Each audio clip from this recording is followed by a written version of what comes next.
En esta ocasión hablaremos de las funciones biomecánicas de las placas. Es sumamente importante conocer las funciones y la forma en que se aplican las placas, ya que es una de las principales herramientas que utilizamos en el manejo de las fracturas. Espero que el contenido sea edificante. No olviden suscribirse al canal si aún no lo han hecho. Denle like, activen la campanita de notificaciones, comenten o hagan alguna pregunta a la cual contestaré y continuamos con el contenido. Antes de iniciar el desarrollo del tema que vamos a tocar en el día de hoy, debemos tener en cuenta la siguiente frase. El cirujano y no el diseñador de la placa determina cómo funcionará la placa y cómo será aplicada. Debemos tener siempre en cuenta esto, pero a pesar de todo debemos conocer las características de cada una de las placas al momento de que la vamos a utilizar. Hay un gran sinnúmero de placas en el mercado y cada una de ellas tiene características específicas. Por ejemplo, una placa terciotubular, la cual tiene un perfil delgado de alrededor de 1 milímetro y es bien flexible, no la podemos utilizar en una fractura de fémur de ningún tipo, ya que las fuerzas deformantes y la presión a la cual está sometida este hueso hará que este tipo de fijación falle. Las funciones de la placa que detallaremos en el día de hoy corresponden a la función de compresión, protección, sostén, banda de tensión, puente, fijador interno y reducción. En la función de compresión, la placa produce compresión en la fractura y brinda estabilidad absoluta. Esto quiere decir que el tipo de osificación que tendremos con esta técnica es la osificación primaria, sin formación de callo. Esta se puede realizar aplicando 4 diferentes técnicas, principalmente compresión por tornillos interfragmentarios a través de la placa. También podemos hacer compresión con la unidad de compresión dinámica de la placa o por compresión por contorneo de la placa y por compresión con el dispositivo de tensión articular. A continuación detallaremos cada una de las técnicas por la cual se puede realizar la compresión interfragmentaria. La compresión con la unidad de compresión dinámica de la placa, antes de detallarla debemos tener en cuenta las características de los elementos que participan para realizar esta función. La placa LSP, los orificios que le proveen de esta función tienen la característica de que tienen la forma de un cilindro inclinado cortado por la mitad. Los tornillos corticales convencionales tienen la característica que la parte inferior de este tiene la forma de una hemisfera. Por ende, cuando apretamos el tornillo y entra en contacto con la placa, se desliza como si fuera una bola discurriendo por un cilindro. Como podemos observar en el esquema D, cuando realizamos el atornillado, la cabeza del tornillo se desliza sobre el orificio de la placa. Esto produce que el hueso que se encuentra por debajo de la placa se deslice y produzca compresión a nivel del foco de fractura. También en este sistema contamos con guía de mecha, los cuales nos ayudan a darle el efecto que queremos, además de proteger el tejido blando que está en la periferia. En el esquema del lado izquierdo podemos observar que tenemos 3 guías de mecha. La del collar verde, la cual coloca la mecha en una posición neutra cuando no queremos darle el efecto de compresión dinámica. Sin embargo, este da un ligero efecto de traslación de 0.1 milímetros. La guía de mecha con collar dorado tiene la característica que coloca la mecha de forma excéntrica y le provoca un efecto de 1 milímetro de compresión. La guía universal, que es la que tenemos a la derecha, coloca también la mecha de forma neutra. Por ende, con esta no se le da efecto de traslación ni de compresión. Otra variante que tenemos es las del esquema del lado derecho. Esta guía de mecha cuenta con un mecanismo de resorte que cuando no lo presionamos, como vemos en la parte A, coloca la mecha de forma excéntrica, por ende provoca el efecto de compresión dinámica. Y si bajamos el resorte hasta el fondo, coloca la guía en posición neutra, por ende no se provoca ningún efecto de compresión dinámica. Una forma poco ortodoxa en la cual también se puede producir el efecto de compresión dinámica sin estas mechas es colocar la mecha hacia el extremo más externo del orificio para que cuando apretemos el tornillo se produzca la traslación. Para producir el efecto de compresión dinámica debemos realizar los siguientes pasos al momento de colocar la placa.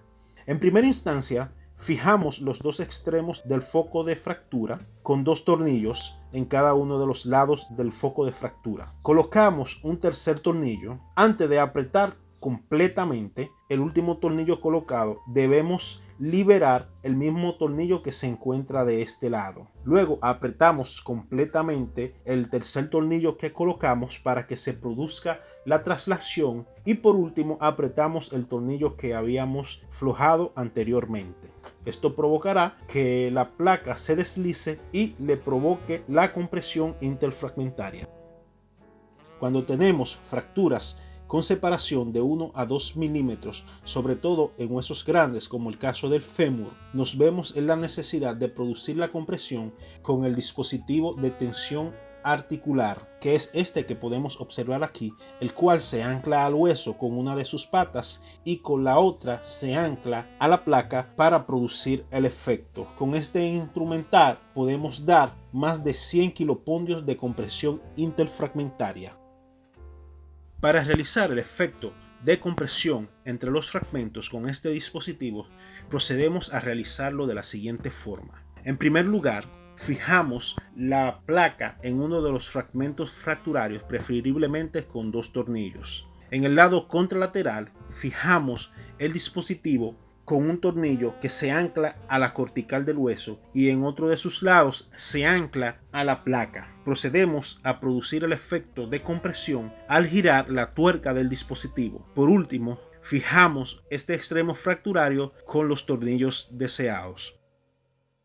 También, al momento de utilizar este dispositivo para producir el efecto de compresión, debemos de tener en cuenta las características de la fractura al momento de aplicarlo. Por ejemplo, en este caso, donde tenemos un trazo oblicuo de la fractura, para realizar el efecto con este dispositivo, debemos fijar primero la placa en el lado donde el trazo de fractura forme un ángulo agudo junto con la placa y luego procedemos a realizar los mismos pasos en el lado contralateral. Si no realizamos esto, por ejemplo, como tenemos en el esquema C, y fijamos primero del lado donde el trazo de fractura no forme un ángulo agudo, al momento que coloquemos el dispositivo y le provoquemos la compresión, esto hará que el fragmento se distraiga. Sin embargo, cuando lo hacemos bien, al realizar el efecto, este ayudará con la reducción y además provocará compresión interfragmentaria. Esta característica también la debemos tener en cuenta cuando lo realizamos sin este dispositivo. Cuando tenemos un trazo de fractura simple transverso, es importante premoldear la placa para que la compresión se distribuya de forma equitativa sobre todo el trazo de fractura. La única diferencia en el proceso que hemos descrito anteriormente es que la placa le hacemos una curvatura de alrededor de 1 milímetro a nivel donde se encuentre el foco de fractura y luego procedemos a fijar como lo hemos descrito anteriormente. Como vemos en el último esquema, si no realizamos esta acción al momento de producir la compresión, esta se acumulará directamente en la parte que se encuentra debajo de la placa y en la cortical contralateral se producirá un efecto de separación. Como mencionamos en la diapositiva anterior, cuando tenemos un trazo de fractura simple transverso, para producir la compresión de forma equitativa en toda el área de la fractura, debemos de doblar la placa a nivel donde se encuentre el foco de fractura. Para realizar la compresión por contorneo de la placa, podemos utilizar cualquiera de los instrumentos que mostraremos a continuación. El primero que podemos observar son las grifas, las cuales tienen unas hendiduras en la cual se introduce la placa para producir el doblado de este. También hay dispositivos como el alicate dobla placa y la prensa dobla placa. Para aplicar este efecto, luego que contorneamos la placa, la colocamos sobre el foco de fractura de forma que la curva quede sobre el área fracturada. Luego colocamos los tornillos a ambos lados del foco de fractura y procedemos a atornillar de forma alternada hasta lograr que la placa y el hueso entren en contacto en ambos lados. Como podemos observar, no hay separación del lado contralateral de la placa, ya que con este efecto las fuerzas se distribuyen de forma equitativa a través del foco de fractura.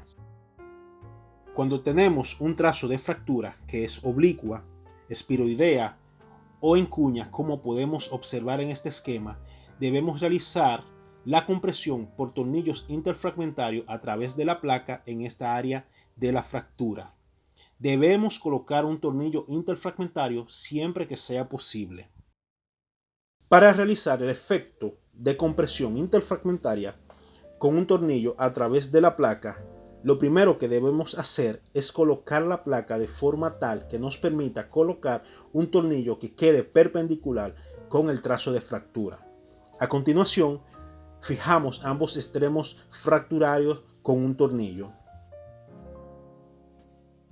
Como vemos en esta parte, si realizamos presión de forma tal que se produzca la flexión de la placa, podemos observar que el área fracturaria se separa. Para evitar eso y reforzar la fijación, debemos colocar el tornillo de forma tal que quede perpendicular con el trazo de fractura, como podemos observar acá. Luego que hacemos la fijación, observamos que si le realizamos las fuerzas deformantes, no habrá separación del área de la fractura. Por ende, esto ayudará bastante al proceso de consolidación. Para la función de protección, la placa neutraliza las fuerzas de flexión y rotación para proteger el tornillo interfragmentario. En algunas ocasiones tenemos trazos de fracturas que son oblicuas o espiroideas.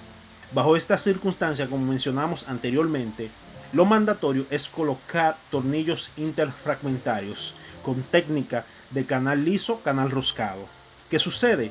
Que esta construcción es insuficiente para soportar las cargas de presión, las cargas de flexión y de rotación. Por ende, lo mandatorio es proteger esta construcción y lo hacemos con la colocación de una placa, como podemos observar acá, la cual tomará las solicitudes demandadas por estas fuerzas. Otro ejemplo de placa de protección es cuando tenemos una fractura Schasker tipo 1 a nivel de la meseta tibial. Si colocamos tornillos interfragmentarios solo, estos no serán suficientes para aguantar las fuerzas de cizallamiento. Por ende, realizamos una protección de esta construcción colocando una placa sostén, como observamos acá. En la función de sostén, también denominada placa antideslizante, la placa soporta carga axial aplicando fuerza a 90 grados al eje de la deformidad potencial. El mejor ejemplo que podemos presentar es una fractura Schasker tipo 1 de meseta tibial. Como podemos observar en el esquema, lo primero que debemos hacer es reducir la fractura y fijarlas con Kirchner. Luego colocamos la placa de sostén atornillándola a la diáfisis. Este realizará compresión en forma de 90 grados a nivel del trazo de la fractura. También podemos reforzar esta construcción colocando tornillos a través de la placa, como se presenta en el esquema, o por fuera de estas. En esta circunstancia, la placa, como hemos mencionado anteriormente, tendría una función de protección.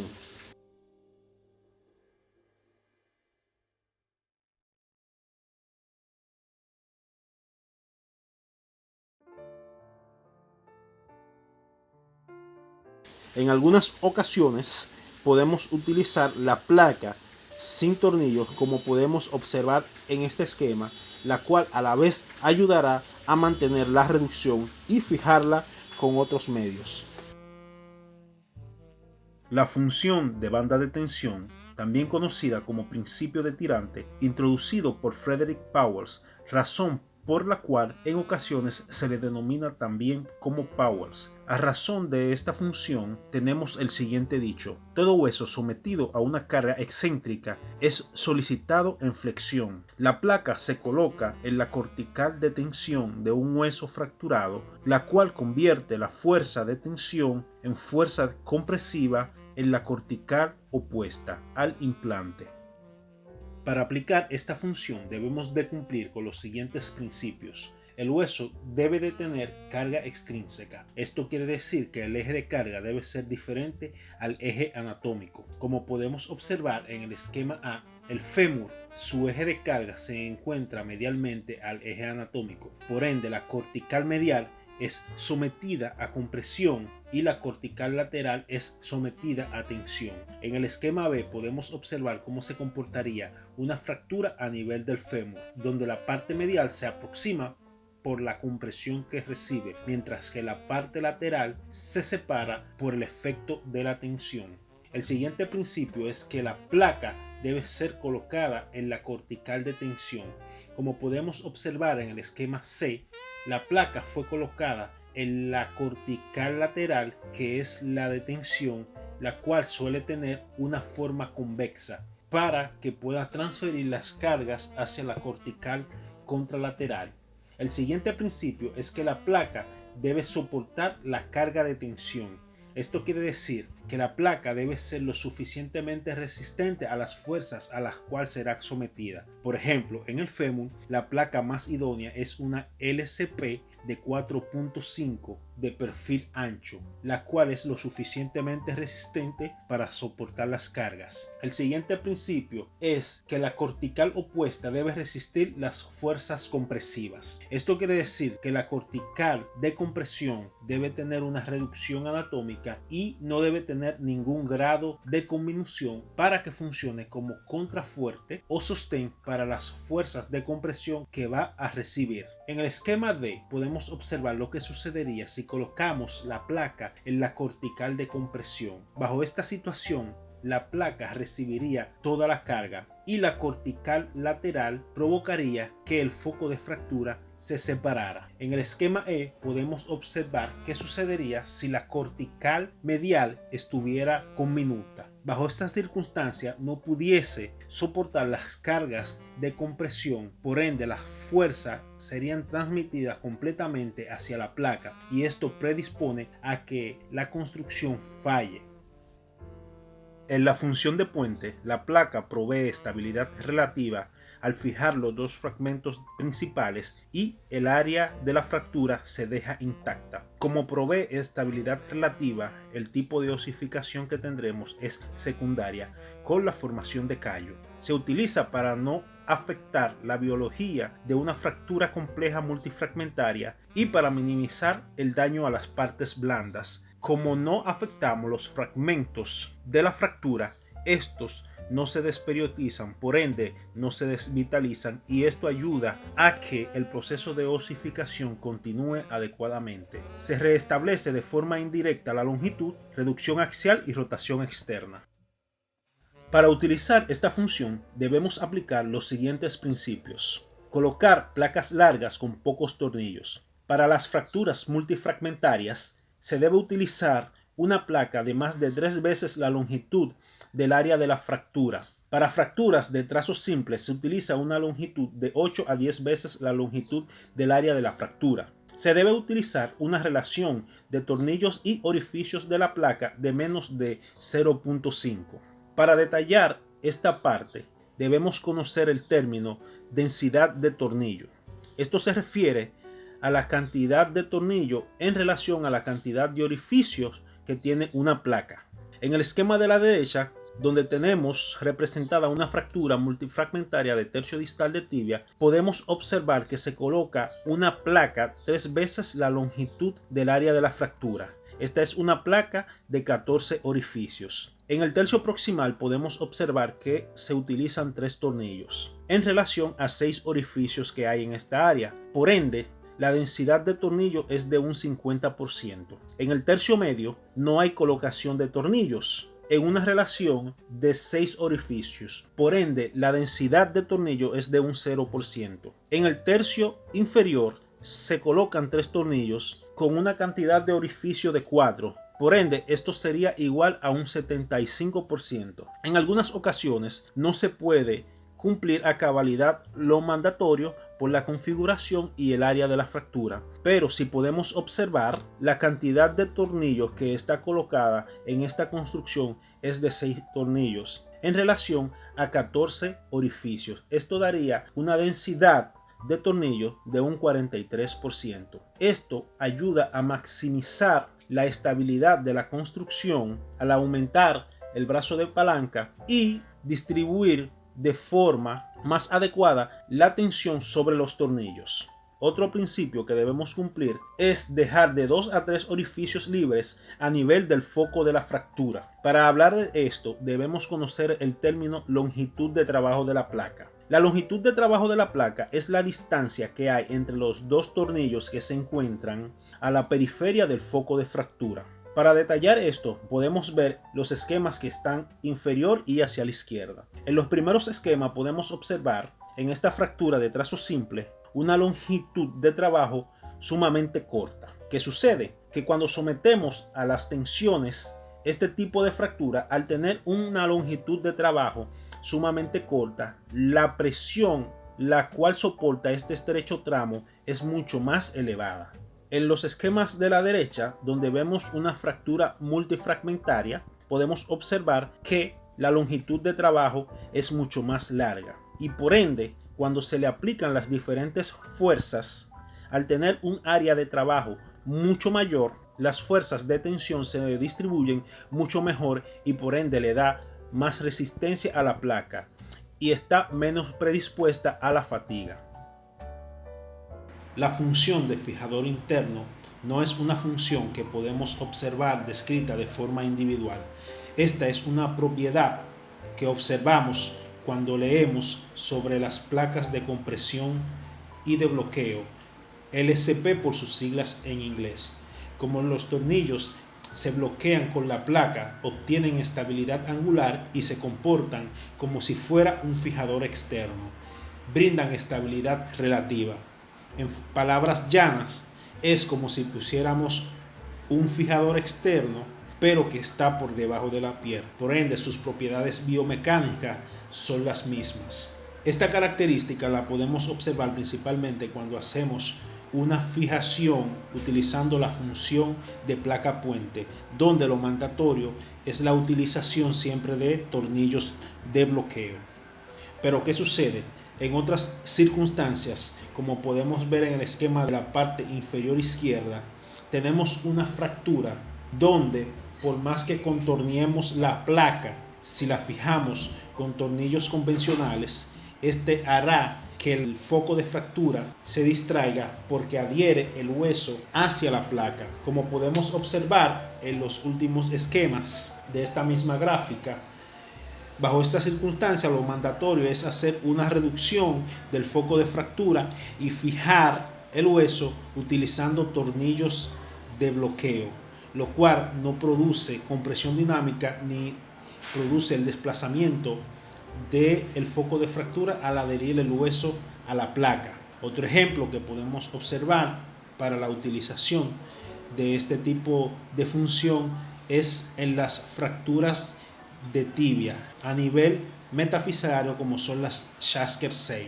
En el primer esquema superior a la izquierda, como observamos, si colocamos tornillos convencionales, las fuerzas deformantes a este nivel haría que los tornillos se flojen y pierda la reducción. Sin embargo, esto no ocurre cuando colocamos tornillos de bloqueo, ya que este mantienen los huesos en su posición porque están unidos a la placa. Otra propiedad que podemos observar es que como los tornillos de bloqueo no producen compresión en contra del hueso, no se altera la vascularización a nivel de esta cortical. Como podemos ver en este esquema, al utilizar tornillos convencionales, produce que la placa se adhiera y comprima la superficie ósea, por ende la vascularización de este nivel se ve comprometida, lo cual se evidenciará con un adelgazamiento de esta cortical. En este esquema vemos que cuando utilizamos tornillos de bloqueo, la placa no se adhiere y por ende no produce una afectación de la vascularización. En resumen, la función de fijador interno se puede utilizar bajo las siguientes circunstancias: como placa de protección para un tornillo interfragmentario, como placa puente en fracturas complejas multifragmentarias y como placa sostén. Dada la estabilidad angular que ofrecen los tornillos bloqueados con las placas LCP, estos son idóneos para la fijación de hueso osteoporótico. Como podemos observar acá en este video, un lado es fijado con tornillos convencionales y el otro es fijado con tornillos bloqueados. Al aplicarles fuerzas en diferentes ángulos, podemos observar cómo el tornillo convencional, el cual no comparte la fuerza con la placa y no cuenta con la estabilidad angular del tornillo bloqueado, falla la fijación antes que el tornillo bloqueado. En la función de reducción, la placa asiste en la reducción directa del foco de fractura de forma temporal o definitiva. Como podemos observar en este ejemplo, tenemos una fractura de tercio proximal de fémur con minuta y desplazada, donde utilizamos una placa condilia angular de 95 grados. Como podemos observar en el esquema A y B, se utiliza Kirchner y Sham para manipular la posición de la parte proximal de la fractura. Se inicia el punto de entrada de la placa a este nivel, luego deslizamos la placa por la piel, como observamos en el esquema C, la giramos e introducimos la parte proximal de la placa. Luego en la parte distal hacemos una apertura mínima y a través de esta se coloca un tornillo que adhiere el segmento distal a la placa y por su forma produce prácticamente la reducción. Hay múltiples ejemplos como son las fracturas supracondilias, donde en algunas ocasiones fijamos primero los cóndilos y la diáfisis y luego la conminución que se encuentra en la parte superior a esta la reorganizamos. Es una técnica que usamos de forma empírica en múltiples ocasiones, donde no podemos o se nos hace difícil hacer una reducción. Muchas veces preferimos fijar primero de un lado y ya con esta fija manipular para ayudarnos con la reducción y al final con la fijación. Hasta aquí el tema del día de hoy. Gracias por su atención. Recalcarle que este es un tema que hay que manejar a la perfección porque es la base de la utilización de las placas. Me pueden seguir también por mis redes sociales como Dr. José Santana Camilo. Muchas gracias.